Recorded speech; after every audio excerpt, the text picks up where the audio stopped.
আজি আমি আধুনিকতাবাদ আৰু উপন্যাসৰ প্ৰসংগ কিছু আলোচনা কৰাৰ চেষ্টা কৰিম। বিশেষকৈ আধুনিকতাবাদৰ প্ৰভাৱত, আধুনিকতাবাদী চিন্তনৰ প্ৰভাৱত সাহিত্যৰ অন্যান্য শাখাসমূহৰ লেখীয়াকৈ উপন্যাসৰ ক্ষেত্ৰতো কেনেধৰণৰ পৰিৱৰ্তন বা কেনেধৰণৰ নতুন বিশেষত্বৰ আগমন ঘটিল সেই বিষয়ে আমি কিছু আলোচনা কৰাৰ চেষ্টা কৰিম। আধুনিকতাবাদ বুলি ক'লে আচলতে ঊনবিংশ শতিকাৰ মাজভাগৰ পৰা ঊনবিংশ শতিকাৰ শেষ ভাগৰ পৰা শেষাৰ্ধৰ পৰা 20 শতিকাৰ মাজভাগলৈকে সেই সময়ছোৱাত সাহিত্যৰ ক্ষেত্ৰত ঘটা কিছু নতুন চিন্তা, নতুন মতবাদ, নতুন ধাৰণাৰ সমষ্টিগত ৰূপটোকে আমি বুজোঁ। বিশেষকৈ ঊনবিংশ শতিকাৰ সেই সময়ছোৱাৰ পৰাই বিশ্বৰ সভ্যতা, মানৱ সভ্যতা আৰু সমাজত কিছু নতুন ঘটনাই দোলা দি ধৰিলে। বিশেষকৈ শীতল যুদ্ধ, বিশ্বযুদ্ধ, বিজ্ঞান প্ৰযুক্তিবিদ্যাৰ উন্নতি, নগৰীয়াকৰণ, ঔদ্যোগিকৰণ তথা ধৰ্ম, দৰ্শন, ৰাজনীতি, অৰ্থনীতি সকলোবোৰ ক্ষেত্ৰত কিছু নতুন মতবাদ আৰু কিছু নতুন চিন্তনে গা কৰি উঠিলে। আৰু ইয়াৰ ফলশ্ৰুতিত জীৱন আৰু জগতক পৰ্যবেক্ষণ কৰা মানুহৰ যিটো দৃষ্টিভংগী, মানুহৰ যিটো দৃষ্টিকোণ, সেইটোৰ ওপৰতো ই প্ৰভাৱ বিস্তাৰ কৰিলে। আৰু সেই মানুহৰ জীৱন আৰু জগত বিখ্যাক অভূতপূৰ্ব কিছু পৰিৱৰ্তন বা কিছু নতুন চিন্তনে জোকাৰি থৈ গ'ল। আৰু ইয়াৰ প্ৰভাৱ মানুহৰ জীৱনৰ লগত জড়িত অন্যান্য দিশসমূহৰ সমান্তৰালভাৱে সাহিত্যৰ ক্ষেত্ৰতো পৰা পৰিলক্ষিত হয়। ফলশ্ৰুতিত সাহিত্যৰ ক্ষেত্ৰত কিছু নতুন চিন্তা, নতুন ধাৰণা, নতুন পৰীক্ষণ, নতুন সম্পৰীক্ষণ, বিষয়বস্তু, আংগিক সকলোবোৰ ক্ষেত্ৰত আমি দেখা পাইছোঁ। আৰু সেই নতুন চিন্তা, নতুন মতবাদ, নতুন পৰীক্ষা নিৰীক্ষা সকলোবোৰকে আমি সাহিত্যত আধুনিকতাবাদ বুলি আখ্যা দিব পাৰোঁ সামগ্ৰিক অৰ্থত। আৰু সাহিত্যৰ অন্যান্য ভাগসমূহৰ লেখীয়াকৈ উপন্যাসৰ ক্ষেত্ৰতো আধুনিকতাবাদী চিন্তাধাৰাৰ বিৱৰ্তনে, আধুনিকতাবাদী চিন্তাধাৰাৰ উন্মেষে কিছু নতুন চিন্তা ভাৱনা বা কিছু নতুন বিশেষত্বৰ পয়োভৰ ঘটালে। আৰু এই বিষয়ে আলোচনা কৰাই হ'ব আজি আমাৰ এই আলোচনাটোৰ প্ৰধান বিষয়বস্তু বা প্ৰধান উদ্দেশ্য। প্ৰথমেই যদি আমি আধুনিকতাবাদ বা আধুনিকতাবাদৰ ফলশ্ৰুতিত গঢ় লৈ উঠা যি উপন্যাসৰ ধাৰা বা যি উপন্যাস, সেই উপন্যাসৰ বিষয়বস্তুৰ ক্ষেত্ৰত যদি আমি কিছু দৃষ্টি নিক্ষেপ কৰোঁ, তেতিয়াহ'লে আমি দেখা পাম যে পৰম্পৰাগত বা বাস্তৱবাদী উপন্যাসত বা ঐতিহাসিক উপন্যাসত দেখাৰ লেখীয়াকৈ আমি এনেধৰণৰ উপন্যাসত যথেষ্ট ব্যক্তিবাহ্যিক বিষয়ৰ অৱতাৰণা আমি নেদেখোঁ। অৰ্থাৎ ইয়াত ব্যক্তিৰ বাহ্যিক দিশসমূহতকৈ ব্যক্তিৰ মনস্তাত্ত্বিক বা ব্যক্তিৰ অন্তৰ্মুখী যিবোৰ দিশ, সেই অন্তৰ্মুখী দিশবোৰেহে ইয়াত আটাইতকৈ গুৰুত্বপূৰ্ণ। ইয়াৰ অৰ্থ এইটো নহয় যে আধুনিকতাবাদী উপন্যাসত কোনো ব্যক্তিবাহ্যিক বিষয়ৰ প্ৰসংগ নাথাকে। এনেবোৰ উপন্যাসতো যথেষ্ট সংখ্যক ব্যক্তিবাহ্যিক বিষয়ৰ অৱতাৰণা ঘটে। কিন্তু সেই ব্যক্তিবাহ্যিক বিষয়বোৰক উপন্যাসিকে বা কথকে ব্যক্তিৰ বা চৰিত্ৰৰ মনস্তত্বৰ বিভিন্ন স্তৰসমূহক অন্বেষণ কৰাৰ বাবেহে প্ৰয়োগ কৰা দেখা যায়। উদাহৰণস্বৰূপে ভাৰ্জিনিয়া উল্ফৰ মিছেছ ডেলেৱে, ভাৰ্জিনিয়া উল্ফ আধুনিকতাবাদী উপন্যাসৰ এগৰাকী অন্যতম প্ৰবক্তা। তেখেতৰ মিছেছ ডেলেৱে বুলি কোৱা যিখন উপন্যাস, এই উপন্যাসখনত যদি আমি এটা উপকাহিনীটোক আমি দৃষ্টি নিক্ষেপ কৰোঁ, তেতিয়াহ'লে আমি চেপ্টিমাছ বুলি কোৱা এজন যুদ্ধগৰকা সৈনিকৰ এটা কাহিনী আমি দেখা পাম। আৰু তাত আমি দেখা পাইছোঁ যে যুদ্ধৰ প্ৰসংগ সেই উপন্যাসখনত আছে, কিন্তু অন্যান্য ঐতিহাসিক বা ৰাজনৈতিক উপন্যাসত থকাৰ লেখীয়াকৈ এই উপন্যাসখনত যুদ্ধৰ ৰাজনৈতিক, অৰ্থনৈতিক বা সামাজিক দিশসমূহক অগ্ৰাধিকাৰ প্ৰদান কৰা হোৱা নাই। ইয়াৰ বিপৰীতে যুদ্ধই ব্যক্তিৰ মনস্তত্ত্বত কি প্ৰভাৱ পেলাইছে সেইটোহে উপন্যাসখনত অতি গুৰুত্বপূৰ্ণ ৰূপত ধৰা দিছে। কাৰণ আমি দেখা পাইছোঁ যে চেপ্টিমাছে, যুদ্ধৰ অভিজ্ঞতাই চেপ্টিমাছক মানসিকভাৱে কিছু অসন্তুলিত কৰি ৰাখিছে।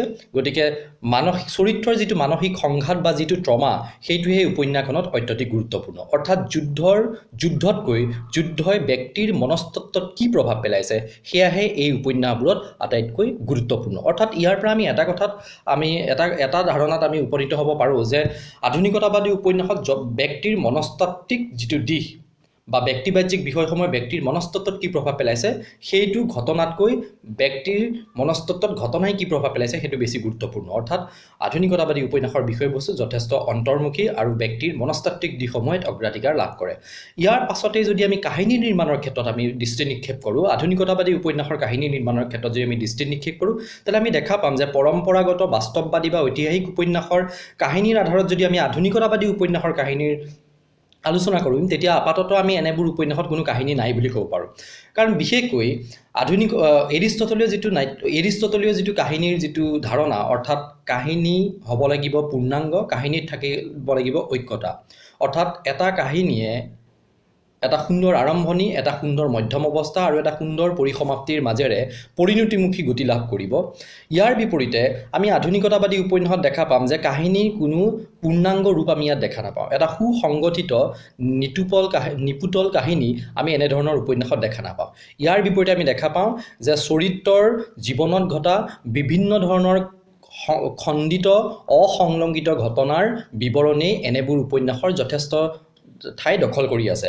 আৰু সেই গতিকে এনেবোৰ উপন্যাসত ঘটনাৰ সংলগ্ন, ঘটনাৰ পূৰ্ণাংগ বিশ্লেষণতকৈ, ঘটনাৰ পূৰ্ণাংগ বিৱৰণতকৈ ব্যক্তিৰ মনস্তত্ত্বত ঘটি থকা বিভিন্ন চিন্তাৰ বিশৃংখলিত যিটো ৰূপ, সেই বিশৃংখলিত ৰূপৰ প্ৰতিফলনেই এনেবোৰ উপন্যাসৰ প্ৰধান উপজীব্য। আৰু সেই এনেবোৰ উপন্যাসত যিটো চেতনাৰ স্ৰোত বা ষ্ট্ৰীম অফ কনচিয়াছনেছ টেকনিকৰ প্ৰয়োগ আমি যথেষ্ট পৰিমাণে দেখা পাওঁ। ইয়াৰ পাছত যদি আমি কিছু পৰিমাণে ভাষা বা আংগিক বৈশিষ্ট্যৰ কথা চাওঁ, তেতিয়াহ'লে আমি দেখা পাম যে এনেবোৰ উপন্যাসত পৰম্পৰাগত উপন্যাসত প্ৰয়োগ কৰাৰ দৰে সংলগ্ন সংগতিপূৰ্ণ ভাষাৰ প্ৰয়োগৰ বিপৰীতে ইংগিতময়ী ব্যঞ্জনা সমৃদ্ধ ভাষাৰ প্ৰয়োগ কৰা হয়।